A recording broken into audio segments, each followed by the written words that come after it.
மாணவர்களே வணக்கம். இன்றைக்கி நம்ம என்ன பாடம் பார்க்க போகிறோன்னா, இயல் 5 கல்வி என்னும் தலைப்பில் இலக்கண பகுதி பார்க்க போகிறோம். அதாவது கற்கண்டு பகுதி பார்க்க போகிறோம். அதில் ஏற்கனவே வினா வகை விடை வகையெல்லாம் பார்த்தோம். இன்றைக்கி நம்ம பார்க்க போகிறது என்னென்னா பொருள்கோள் பார்க்க போகிறோம். இன்றைக்கி பார்க்கக்கூடியது பொருள்கோள். பொருள்கோள்னால் என்ன? பொருள்கோள்னால் பொருள் கொள்ளும் முறை, அதுதான் பொருள்கோள். அதாவது செய்யுள்ள அந்த சீராக தனித்தனியாக இருக்கும். அந்த ஒவ்வொரு சொற்கள் எல்லாம் நம்ம பொருளுக்கு ஏற்றவாறு முன்ன பின்ன மாற்றி நம்ம அதை பொருள் கொள்ளும் முறை தான் பொருள்கோள். செய்யுளில் இடம்பெறும் சொற்களை, அந்த சொற்களை அப்படியே அமைந்துள்ளவாறு பொருள் கொண்டால் அது எல்லா செயலுக்கும் சரியான பொருள் கிடைக்காது. அப்போ என்ன செய்யணும்? முன்ன பின்ன மாற்றி பொருள் கொள்ளணும். எப்படி நம்மளுக்கு தேவையோ அப்படி பொருள் கொள்ளணும். இப்போ உதாரணத்துக்கு ராமன் நடந்து சென்றான், இது சரியாக அப்படியே இருக்குது, இது அப்படியே பொருள் கொள்ளலாம். இப்போ மாற்றி இருக்குன்னு வைங்களேன், ராமன் சென்றான் நடந்து அப்படின்னு இருக்குன்னா நம்ம என்ன செய்யணும்? அந்த சொற்களை மாற்றி பொருள் கொள்வது. எப்படி மாற்றி பொருள் கொள்ளணும்? ராமன் நடந்து சென்றான் அப்படின்னு பொருள் கொள்ளணும். அப்போது செய்யுளில் உள்ள சொற்களை வரிசையாக பொருள் கொள்ளும் முறை அது ஒரு வகை. இல்லைன்னா செய்யுளில் இருக்கக்கூடிய சொற்களை பொருளுக்கு ஏற்றவாறு மாற்றி பொருள் கொள்ளும் முறை.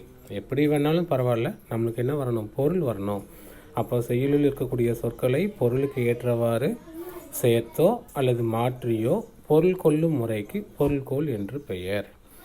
நல்லா ஞாபகம் வச்சுக்கோங்க. பொருள்கோள் என்றால் பொருள் கொள்ளும் முறை. அந்த சொற்களை சேர்த்தா பொருள் வரணும். பொருள் வந்துச்சுன்னா தான் அது பொருள்கோள், இல்லைன்னா அது பொருள்கோள் இல்லை. அந்த செய்யுள் காணக்கூடிய அந்த பொருள்களை எல்லாம் பொருள் கொள்ளும் முறையை விளக்குவது தான் இந்த பொருள்கோள். சரி, இந்த பொருள்கோள் எத்தனை வகைப்படும்? அவை யாவை? முதல்ல பொருள்கோள் என்னென்னு பார்த்தோம். இப்போ அடுத்து அதனுடைய வகைகள் பார்க்க போகிறோம். இது மொத்தம் 8 வகைப்படும். மொத்தம் எத்தனை வகைப்படுமா? 8 வகைப்படும். அது என்னதெல்லாம்?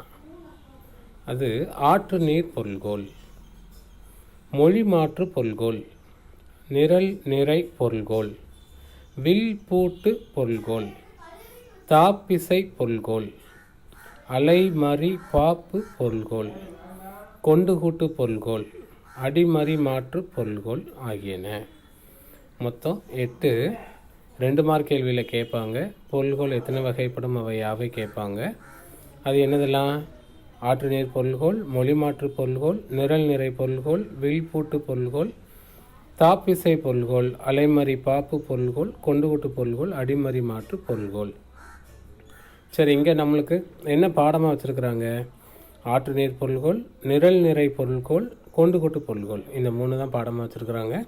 இதை பற்றி தான் நம்ம படிக்க போகிறோம். இதெல்லாம் திரும்பவும் சொல்கிறேன். ஆற்று நீர் பொருள்கோள், நிரல் நிறை பொருள்கோள், கொண்டுகூட்டு பொருள்கோள், இந்த 3ஐயும் தான் நம்ம படிக்க போகிறோம். இப்போ ஆற்று நீர் பொருள்கோள்னால் என்ன? இப்போ ஆற்று தண்ணி, ஆற்றுல எல்லாம் நீங்களாம் போய் குளிச்சிருப்பீங்க. ஆற்றுல தண்ணி எப்படி ஓடுது பார்த்துருக்கீங்களா? ஒரே சீராக ஓடிக்கிட்டே இருக்கும், ஒரே திசையை பார்த்து ஓடிக்கிட்டே இருக்கும். மேக்ஸிமம் மேற்க இருந்து கிழக்க பார்த்து ஓடும், அப்படி தானே? சரி, அதே மாதிரி இங்கே செய்யுள்ள அந்த சொற்களை எல்லாம் மாற்றாமல் ஒரே சீராக அதே போக்கில் அந்த சொற்கள் எப்படி அமைஞ்சிருக்கோ அதே போக்கில் அந்த சொற்களை எல்லாம் அமைத்து பொருள் கொள்ளும் முறை தான் ஆற்று நீர் பொருள்கோள். ஆற்று தண்ணி எப்படி வேகமாக ஓடுதோ, ஒரே திசையை பார்த்து ஓடுதோ, ஒரே சீராக ஓடுதோ, அதே போல் செய்யுள் இருக்கக்கூடிய சொற்களை அந்த வரிசை மாற்றாமல் அங்கே எங்கேயும் மாற்றாமல் அப்படியே நேராக வரிசையாக வைத்து பொருள் கொள்வது. சொற்களை அங்கும் இங்கும் மாற்றுதல் முதலிய வழிகளில் பொருள் கொள்வதற்கு இடமின்றி, அப்படின்னா அங்கே எங்கே மாற்றாமல். ஆற்று நீர் எவ்வாறு ஒரே தொடர்ச்சியாக ஒரே திசையை நோக்கி ஓடுகிறதோ அதே போல் செய்யுளில் உள்ள அந்த சொற்களை உள்ளவாறே வரிசை மாற்றாமல் தொடர்ச்சியாக பொருள் கொள்ளும் முறை. இதுதான் ஆற்று நீர் பொருள்கோள். இப்போ இதுக்கு நம்ம எடுத்துக்காட்டு பார்ப்போம். இது 5 மார்க் கேள்வியில் கேட்பாங்க. 2 மார்க் கேள்வியில் கேட்டாங்கன்னா ஆற்று நீர் பொருள்கோள் விளக்குக, இது மட்டும் கேட்பாங்க. 5 மார்க் கேள்வியில் கேட்டால் எடுத்துக்காட்டுடன் விளக்குகன்னு கேட்பாங்க. அப்போது ஆற்று நீர் பொருள்கோள்னால் என்னென்னு எழுதுங்க. இப்போ இதுக்கு உங்களுக்கு 9ஆம் கிளாஸ்லேயே நீங்கள் இந்த பாட்டு படிச்சிருக்கீங்க. சொல்லரும் சூர்பாசும் பாம்பின்னு சொல்லிட்டு சிவசிந்தாமணிலேருந்து உங்களுக்கு அந்த பாட்டு கொடுத்துருப்பாங்க. இந்த பாட்டு ஏற்கனவே நீங்கள் படிச்சிருப்பீங்க. பாட்டில் என்ன விளக்கம் கொடுப்பாங்க? ஒரு நெற்கதிர் விளையுது, அது அப்படியே மேலே ஒரு கரு கொள்ளுது, அப்புறம் கதிர் விடுது. கதிர் விட்டதுக்கப்புறம் அப்படியே மேலே குத்திட்டு நிற்கிது. அந்த மேலே அந்த பயிரெலாம் வச்சதுக்கப்புறமா அது கீழே வளைஞ்சி இந்த வயக்காட்டில் இந்த சைடில் அந்த வரப்பில் சாயும் இல்லையா, அந்த மாதிரி சாஞ்சிருக்கு. அப்போது அது முதல்ல காய்கிறதுலேருந்து கரு விடுறதுலேருந்து கடைசியாக நெல் முற்றி கீழே அந்த பக்கம் சரிகிற வரைக்கும் நம்மளுக்கு வந்து வரிசையாக அது நடக்கும். அப்படி தானே? இப்போ ஒரு குழந்தை அப்படின்னா அந்த குழந்தை முதல்ல சின்ன குழந்தையாக முதல்ல அது வந்து முதல்ல பிறக்கும். அதுக்கப்புறம் அது கொஞ்சமாக அந்த திரும்பி படுக்கும். அதுக்கப்புறம் தவழும். அதுக்கப்புறம் நடக்கும். அதுக்கப்புறம் ஓடும். அதுக்கப்புறம் அந்த பேசும். இப்படியெல்லாம் நம்ம வந்து வரிசையாக இருக்கு இல்லையா, அதே மாதிரி தான். அப்போ குழந்தை எடுத்த உடனே ஓடும், அப்புறம் நடக்கும், அப்புறம் தவழும், அப்புறம் குப்புற படுக்கும். அதுக்கப்புறம் தான் அது வந்து பேசும். இப்படிலாம் நம்ம வந்து அதை மாற்றி பொருள் கொள்ள முடியுமா? முடியாது. அதே மாதிரி தான் இங்கே நம்ம குழந்தைய சொன்னோம், இவங்க அந்த நெல்லை சொல்லியிருக்காங்க. ஏன்னா எல்லாமே கிராமத்து சைடில் உங்களுக்குலாம் வயக்காட்டை பற்றி நல்லா தெரியும். அதனால் இந்த பாட்டை கொடுத்துருக்குறாங்க. பாட்டை பாருங்கள். சொல்லரும் சூழ் பசும்பாம்பின் தோற்றம் போல மெல்லவே கரு இருந்து ஈன்று மேலலார் செல்வமே போல தலை நிறுவி தேர்ந்த கல்வி சேர் மாந்தரின் இறைஞ்சி காய்த்தவே. சிவசிந்தாமணியில் உள்ள ஒரு அழகான பாட்டு. என்ன சொல்ல வராங்க பாட்டில்? சொல்லரும் சூழ் பசும்பாம்பின் தோற்றம் போல. நல்ல அந்த பச்சை பாம்பின் தோற்றம் போல், பச்சை பாம்பினுடைய தலை எப்படி இருக்குமோ அப்படியே அந்த மேலே மட்டும் லேசாக வீங்கி இருக்கும். அந்த மாதிரி இது கருக்கொள்ளு தான். அந்த நெல் பயிரானது என்ன செய்தான்? அப்படியே கருக்கொள்ளு தான். அந்த கருக்கொள்வது எப்படி இருக்கா? பச்சை பாம்பு கருவுட்டுறது போல் இருக்கான். சிவசிந்தாமணியனுடைய ஆசிரியர் வந்து திருத்தக்கத்தேவர் வந்து ரொம்ப அழகாக எழுதியிருப்பார். அவருடைய கற்பனையே வந்து ஒரு அலாதியானது. அவர் அழகாக அந்த கற்பனை பண்ணுறாரு பாருங்கள். அந்த பச்சை பாம்பு கருவுற்றிருந்தால் எப்படி இருக்குமோ அதே போல் நெற்பயிரானது முதல்ல கருவுற்றிருக்கு. அதுக்கப்புறமா மெல்லவே கருவிருந்து, அதுக்கப்புறமா ஈன்று, அதுக்கப்புறமா கரு கொண்டு, அப்புறம் கதிர் விட்டு. ஈன்றுனா கதிர் விட்டுன்னு அர்த்தம். லேசாக கரு விட்டு கதிர் விட்டு மேலே அப்படியே குத்திக்கிட்டு நிற்கும். பார்த்துருக்கீங்களா? முதல்ல முளைக்கும் போது மேலே பார்க்க குத்திட்டு நிற்கும். அது எப்படி இருக்கான்? இந்த ஊருக்குள்ளே நிறைய இந்த மைனர் மாதிரிலாம் நிறைய பேர் அலைவாங்க. பார்த்துருக்கீங்களா? தலையை நிமித்துட்டு அலைவாங்க. அதான் ஒன்றுமே படிச்சிருக்க மாட்டான், படிப்பறிவே இருக்காது. ஆனால் என்ன செய்வான்? ஊருக்குள்ளே அங்கே எங்கேயும் தலையை நிமித்துட்டு அலைவான். அவனை மாதிரி அது குத்திட்டு நிற்கிதான். மேலலார் செல்வமே போல தலை நிறுவி. அந்த செல்வம் இருக்கக்கூடியவங்க, படிக்காதவங்க எப்படி கர்வமாக தலையை தூக்கிக்கிட்டு ஊருக்குள்ளே அலைகிறாங்களோ அந்த மாதிரி தலையை தூக்கிட்டு அலையுதான். தேர்ந்த அந்த நூல் கல்வி சேர் மாந்தரின் இறைஞ்சி காய்த்தவே. சரி, இதுக்கப்புறமா அது என்ன ஆகுது? மெல்ல மெல்ல மெல்ல அது மேலே வருது, கதிர் விடுது. அதுக்கப்புறமா அந்த நெல் மேலே வந்து முத்தினதுக்கப்புறமா கீழே பார்க்க அது என்ன செய்யுது? தலையை கீழே படுக்க போடும். அப்படி தானே? அந்த வயக்காட்டில் வரப்பில் சாயுது இல்லையா? அது அப்படி சாய்கிறது எப்படி இருக்கான்? நல்லா படித்து தேர்ந்திருப்பாங்க பாருங்கள். நிறைய நூல்களை எல்லாம் படித்து தேர்ந்தவங்க எப்படி இருப்பாங்க? எல்லாரும் முன்னாடியும் அமைதியாக இருப்பாங்க. அந்த மாதிரி இது என்ன செய்யுதான்? அந்த நெல்லும் அப்படியே அந்த படித்தவங்க போல் அப்படியே அந்த வயப்பரப்பில் அந்த வயக்காட்டில் என்ன செய்யுதான்? அப்படியே கீழே தலையை சாய்க்குது. அப்போ படிக்காதவங்க மாதிரி முதல்ல தலையை தூக்குது, படித்தவங்க மாதிரி தலையை சாய்க்குது. அப்போ இதில் என்ன வரிசை? அந்த நெற்பயிர் முதல்ல கருவுறுது, அதுக்கப்புறமா கதிர் விடுது. அந்த பண்பற்ற மக்கள் போல் தலை நிமிர்ந்து அப்படி குத்திட்டு நிற்கிது. கடைசியில் கதிர் முத்தி அதுக்கப்புறம் என்ன செய்யுது? நல்ல கற்றவர்கள் போல் அப்படி வளைஞ்சு அது காய்ச்சது. அப்போ இதில் அந்த நெல் என்னும் அந்த எழுவாய் அது என்ன செய்தான்? இருந்து ஈன்று நிறுவி இறைஞ்சி என்னும் அந்த வினைச்சங்களை பெற்று அது காய்த்தல் என்னும் பயனிலையை கொண்டு முடியுது. பார்த்துருக்கீங்களா? சொல் என்னும் அந்த எழுவாய் கடைசியாக அந்த வினையை கொண்டு முடியுது, பயனிலையை கொண்டு முடியுது. இப்போ இந்த பாட்டில் என்ன சொல்ல வரோம்? இப்போ நம்ம பொருள்களுக்குள்ளே வருவோம். பாட்டு விளக்கம் பார்த்துட்டோம். இதில் என்ன சொல்ல வரோம்? எந்த சொல்லையும் நம்ம எங்கேயும் இடம் மாற்ற முடியாதுங்க. என்ன வரிசையோ அப்படி தான் வரும். எந்த சொல்லையும் இடம் மாற்றியோ வேறு வகையில் முன்பின்னாக அதை அங்கே எங்கே மாற்றியோ பொருள் கொண்டோம்னா அது பொருள் கொள்ள முடியாது. ஏன்னா முதல்ல கடைசியாக கரு கொண்டதுன்னு எடுத்துக்கிட்டோம்னா அது வருமா? அது வராது. அப்போ அந்த மாதிரி அந்த சொற்கள் அமைந்துள்ள நிலையிலேயே நம்ம பொருள் கொள்ளணும். அப்போ ஆற்று தண்ணி எப்படி ஓடுதோ அதே மாதிரி பொருள் கொள்ளணும். அதுதான் ஆற்று நீர் பொருள்கொள். எந்த சொற்களையும் அவற்றுடைய அந்த பொருளையும் வந்து நம்ம என்ன செய்யலை, மாற்றலை. ஆற்று நீர் எவ்வாறு ஓடுகிறதோ அதே போல் அந்த ஆற்று நீர் தொடர்ச்சியாக செல்வது போல் நம்ம இந்த சொற்களையும் வரிசையாக வைத்து பொருள் கொள்ளும் முறை ஆற்று நீர் பொருள்கொள். இப்போ ஆற்று நீர் பொருள்கொள்னா என்னென்னு புரிஞ்சிச்சா? இப்போ அடுத்ததாக நம்ம என்ன பார்க்க போகிறோம்? இரண்டாவதாக நிரல் நிறை பொருள்கோள் பார்க்க போகிறோம். நிரல் நிறை பொருள்கோள்னால் என்ன? நிரல் நிறைனா என்ன? வரிசைப்படுத்துதல். நிரல்னா இடது பக்கத்துலேருந்து வலது கை பக்கமாக, நிறைனா என்ன? மேலேருந்து கீழாக. அப்போது வரிசைப்படுத்துதல். அப்போ இடதுலேருந்து வலது பக்கமாக முதல்ல வரிசைப்படுத்தி சொற்களை, அதுக்கப்புறம் அந்த சொற்களுக்கு தக்கவாறு அதனுடைய பயனிலைகளை என்ன செய்யணும்? மேலிருந்து கீழாக வரிசைப்படுத்துதல். புரியுதா பாருங்கள். எழுவாய்னா என்ன, பயனிலைனா என்ன, முதல்ல அது தெரியணும். எழுவாய்னா என்ன? ஒரு பெயர் சொற்களோ அல்லது வினை சொற்களோ வந்தால் அது எழுவாய். அந்த எழுவாய் செய்யக்கூடிய அந்த செயலினுடைய முடிவு தான் பயனிலை. அப்போது பயனிலையை கீழே வச்சுக்கணும், எழுவாயை மேலே வச்சுக்கணும். அப்போ எழுவாயை இடமிருந்து வலமாக முதல்ல வரிசைப்படுத்தணும். அதுக்கப்புறமா அதனுடைய அந்த பயனிலைகளை கீழே வரிசைப்படுத்துங்க. அப்போது எழுவாய்க்கு தக்கன பயனிலைகளை வரிசைப்படுத்துதல். உங்களுக்கு வேறு மாதிரி ஈஸியாக சொல்லணும் அப்படின்னா, இப்போ 2 சொற்கள் இருக்குது. மொதல் வரியில் 2 சொற்கள், அதை இடது பக்கத்துலேருந்து வலது பக்கமாக வரிசைப்படுத்துவோம்.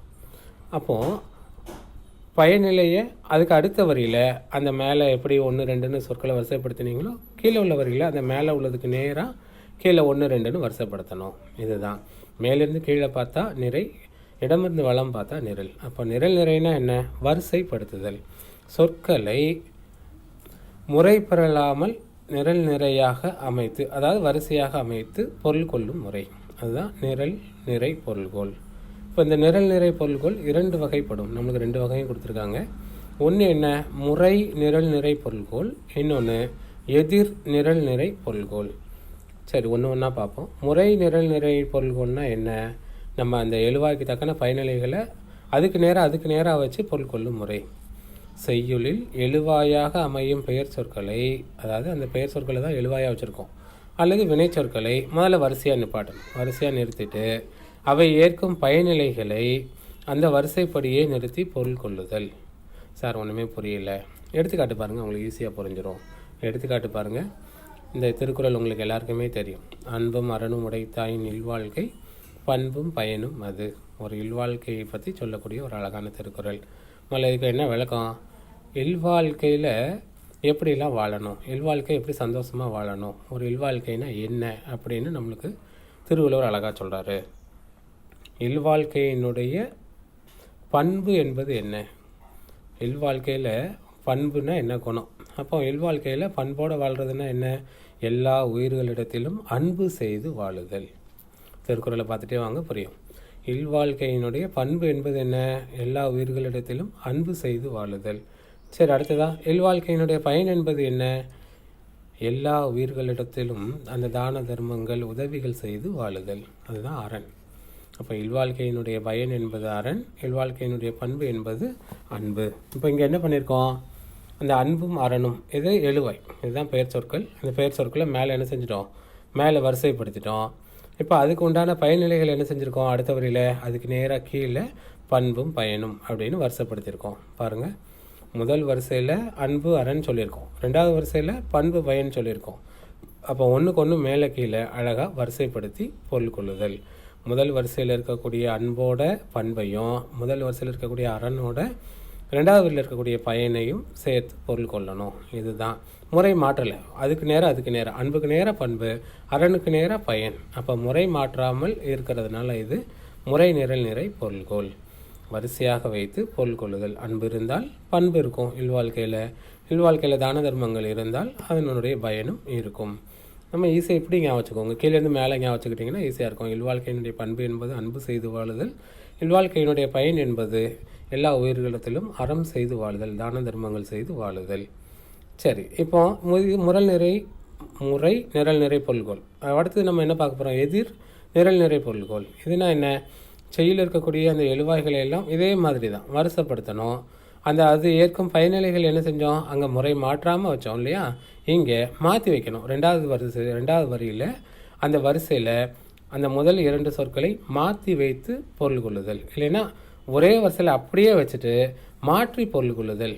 இப்போ அன்புக்கு நம்ம பயன் எடுத்துக்கிடணும், அரணுக்கு எதை எடுத்துக்கணும்? அரணுக்கு பண்பை எடுத்துக்கிடணும். இப்படி எடுத்தால் இங்கே பொருள் வராது, ஆனால் இந்த எதிர் நிரல் நிறையில் பொருள் வரும். அதுக்கு அவர் என்ன திருக்குறள் கொடுத்துருக்காரு பாருங்கள். விலங்கோடு மக்கள் அணையர், இலங்கு நூல் கற்றாரோடு ஏனையவர். இங்கே என்ன சொல்கிறாங்க, படித்தவங்க யார், படிக்காதவங்க யார், ஒரே இதுதான். படித்தவங்க யார், மக்கள். படிக்காதவங்க யார், அவங்களாம் விலங்கு. படித்தவர்கள் மக்கள், படிக்காதவர்கள் விலங்கு. அவ்வளோதான் இதில் சொல்கிறார். அந்த ரெண்டு வரியை அந்த 2 எழுவாயை கவனிங்க. விலங்கு, மக்கள். 2வது வரியில் கவனிங்க, கற்றார். ஏனையவர்னா யார், கற்றாரை தவிர மற்றவர்கள், அதாவது கல்லாதவர்கள். ஏனையவர்கள்னால் கல்லாதவர்கள்னு அர்த்தம். இப்போ இங்கே அப்படியே நேராக பொருள் கொள்ளணுன்னா பொருள் வருதா பாருங்கள். விலங்குக்கு நேராக கற்றார், அப்போ படிக்காதவங்க கற்றாரா? சரி, இப்படி மக்களுக்கு நேராக கல்லாதவர்னு அர்த்தம். அப்போ மக்கள் எல்லாம் கல்லாதவர்களா? இல்லை. அப்போது இங்கே மாற்றி பொருள் கொள்ளணும். எப்படி மாற்றுறது? விலங்கு என்பது அந்த ஏனையவர், அதாவது கல்லாதவர்கள். மக்கள் என்பது கற்றார். அப்போது முதல் வரிசையில் இருக்கிறதையும் வரிசைப்படுத்தணும், 2வது வரிசையும் வரிசைப்படுத்திட்டு மாற்றி பொருள் கொள்ளணும். முதல் வரிசையில் இருக்கக்கூடிய விலங்கை ஏனையவர்களோடும், முதல் வரிசையில் இருக்கக்கூடிய மக்களை இந்த 2வது வரிசையில் இருக்கக்கூடிய கற்றாரோடும் மாற்றி பொருள் கொள்ளணும். எதிராக பொருள் கொள்ளணும். கற்றார் மக்கள் என்றும் கல்லாத ஏனையவர்கள் விலங்குகள் என்றும் எதிராக பொருள் கொள்ளணும். எனவே இந்த திருக்குறள் நிரல் நிறை பொருள்கோள், அதாவது எதிர் நிரல் நிறை பொருள்கோள் என்று அழைக்கப்படுகிறது. ஈஸி தான், இது ஒன்றும் கஷ்டம் கிடையாது. சரி, 3வது என்ன பார்க்க போகிறோம்? கொண்டு கூட்டு பொருள்கோள். கொண்டு கூட்டு பொருள்கோள்னால் என்ன? கொண்டு கூட்டு பொருள்கோள், அதுலேயே அர்த்தம் புரியுதா பாருங்கள். இப்போ ஒரு செய்யுள் கொடுத்துருக்காங்க, 4 வரி இருக்குன்னு வைங்களேன். 4 வரியில் சொற்கள் அங்கங்கே செதறி கிடக்கும், மாற்றி கிடக்கும். வேறு வரியில் சொற்கள் வேறு இடங்களில் மாற்றி கிடக்கும். அந்த சொற்களை பொருளுக்கு ஏற்றவாறு நம்ம என்ன செய்யணும்? வரிசைப்படுத்திக்கிடணும். முதல்ல அங்கங்கேருந்து எடுத்துக்கிடணும். வேறு ஒரு 3வது வரியிலேருந்து ஒரு சொல், 2வது வரியிலேருந்து ஒரு சொல் எடுத்து, எடுத்துக்கொண்டு அவற்றையெல்லாம் ஒன்றாக கூட்டி பொருள் கொள்வது. எடுத்துக்கொண்டு அவைகளை ஒன்றாக கூட்டி பொருள் கொள்வது. இதுதான் கொண்டு கூட்டு பொருள்கோள். செயலில் உள்ள சொற்களை அவை அமைந்துள்ளவாறே பொருள் கொள்ளாமல், அப்படியே வரிசையாக அமைச்சு பொருள் கொண்டீங்கன்னா அது ஆட்டுநீர் பொருள்கள். அவ்வாறு பொருள் கொள்ளாமல் பல அடிகளிலும் உள்ள சொற்களை எல்லாம் தேவையான இடங்களில் சேர்த்து பொருள் கொள்ளும் முறை. தேவையான இடத்துக்கு அந்த சொற்களை எல்லாம் என்ன செஞ்சுக்கிடணும்? மாற்றிக்கிடணும். இதுக்கு உங்களுக்கு அழகான ஒரு ஈஸியான பாட்டு கொடுத்துருக்காங்க. மயிலைநாதர் உரையிலிருந்து ஒரு ஈஸியான ஒரு பாட்டு கொடுத்துருக்காங்க. 2 வரி தான். ஆழத்து மேலே குவளை, குளத்தில் வாளி நெடிய குரங்கு. பாட்டை படித்தீங்கனாலே உங்களுக்கே புரியும். நேராக பொருள் கொண்டோம்னா என்ன பொருள் வரும்? ஆலம்னா ஆலமரம், ஆலமரத்துக்கு மேலே குவளை. குவளைனா என்ன? குளத்தில் இருக்கக்கூடியது குவளை. அந்த குவளை பூ, இல்லைன்னா என்ன சொல்லிக்கலாம், குவளை தான். குவளை என்பது பூ. அப்போ அது என்னது? குளத்தில் தான் பூ பூக்கும். மரத்துக்கு மேலே என்ன இருக்கும்? மரத்துக்கு மேலே குரங்கு இருக்கும். இங்கே மாற்றி நம்ம எப்படி பொருள் கொண்டோம்? வரிசையாக பொருள் கொண்டோம்னா ஆழத்து மேலே குவளை. பூ எங்கேயாவது மேலே ஆழத்து மரம் மேலே பூக்குமா? அது தண்ணிக்குள்ளே குளத்தில் பூக்கக்கூடிய பூ, அதுதான் குவளை பூ. அதே மாதிரி வாளி நெடிய குரங்கு, பெரிய வால் இருக்கக்கூடிய குரங்கு எங்கே இருக்கும்? அது ஆலமரத்து மேலே இருக்கும். அப்போ ஆலமரத்தில் தான் குரங்கு இருக்கும், குளத்தில் தான் குவளைப்பூ இருக்கும். 2ஐயும் இங்கே பாட்டில் மாற்றி கொடுத்துருக்காங்க. அப்படியே வரிசைப்படுத்தி நம்ம பொருள் கொண்டோம்னா பொருள் வராது. ஆழத்து மேலே குரங்குன்னு பொருள் கொள்ளணும், குளத்தில் குவளைன்னு பொருள் கொள்ளணும். அப்போ அங்கங்கே கிடக்கக்கூடிய சொற்களை எல்லாம் என்ன செஞ்சுருக்கோம்? நம்மளுக்கு தேவை அந்த பொருளுக்கு தக்கவாறு அவற்றையெல்லாம் கொண்டு கூட்டி பொருள் கொள்வதனால இது கொண்டு கூட்டு பொருள்கோள். இப்போ இதுக்கு என்ன பாட்டு கொடுப்பாங்க? இது ஒரு பாட்டு. இன்னொரு பாட்டு கொடுத்துருப்பாங்க. கட்டி கரும்பு கசக்கும், மிக கனிந்த எட்டிக்கனி இனிக்குமா. பாட்டு உங்களுக்கே புரியும். கட்டி கரும்பு எங்கேயாவது கசக்குமா, இல்லைன்னா மிக கனிந்த எட்டிக்கனி இனிக்குமா? பார்த்தீங்களா? அப்போ மாற்றி பொருள்கணும். அப்போ கட்டி கரும்பு என்ன செய்யும்? இனிக்கும். எட்டிக்கனி மிக கனிந்த எட்டிக்கனி கசக்கும். அதே மாதிரி என் ஊரில் பட்டியில் இருக்கக்கூடிய காளை படிப்பால் கறக்கும். காளமாடு எங்கேயாவது பால் கறக்குமா? படிப்பால் கறக்குமா. நல்ல பசு வேலை தவிராது உழும். பசு எங்கேயாவது உழுமா?